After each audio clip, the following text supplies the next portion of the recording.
अस्सलाम वालेकुम दोस्तों। आज मैं आप लोगों को यहूदी और चरवाहे की मज़ेदार कहानी बताने जा रहा हूँ।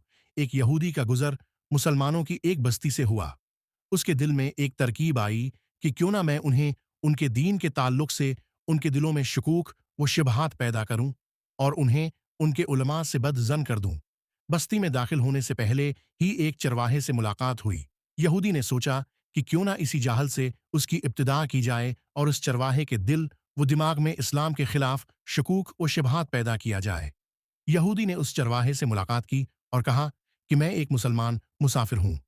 बातों ही बातों में यहूदी कहने लगा कि हम मुसलमान कुरान मजीद को याद करने के लिए कितनी मशक्कत उठाते हैं, जबकि ये कुरान 30 अज्जा पर मुश्तमिल है। लेकिन कुरान में बेशुमार आयात मतशाबा हैं जो एक जैसी ही हैं। बार बार दोहराने की क्या जरूरत है?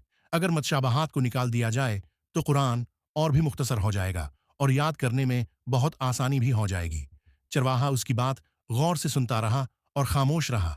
जब यहूदी की बात मुकम्मल हुई तो चरवाहे ने कहा कि वाह, तुम्हारा ख्याल तो बहुत अच्छा है।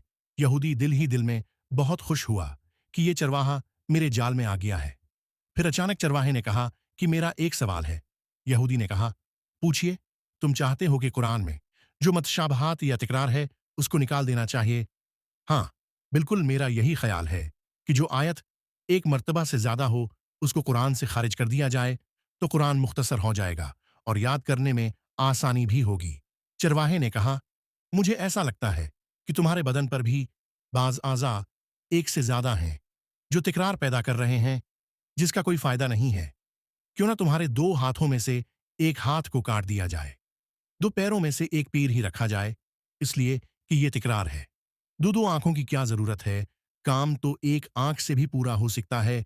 क्यों ना तुम्हारी एक आंख भी निकाल दी जाए? दो कान और दो गर्दों की क्या जरूरत है? इसमें भी तकरार है।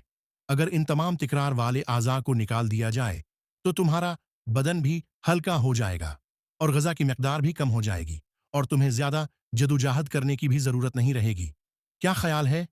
यहूदी अपना सियाह मुन्हा लेकर फौरन उठ खड़ा हुआ और अपनी राह ली।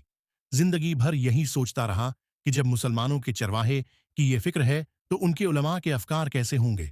इस कहानी का बुनियादी मकसद ये है कि दीनुल्लाह की हिकमत और मुकम्मल निज़ाम है। इसमें किसी चीज़ की तकरार भी बेमकसद नहीं होती। जिस तरह इंसान के जिस्म में बज़ाहिर दोहराए हुए आज़ा, दो आंखें, दो कान, दो हाथ जरूरी फायदा रखते हैं, इसी तरह कुरान में आयात की तकरार हिकमत, याददाश्त की आसानी, जोर बयान, नसीहत और मुख्तलिफ मवाक़े में रहनुमाई के लिए है।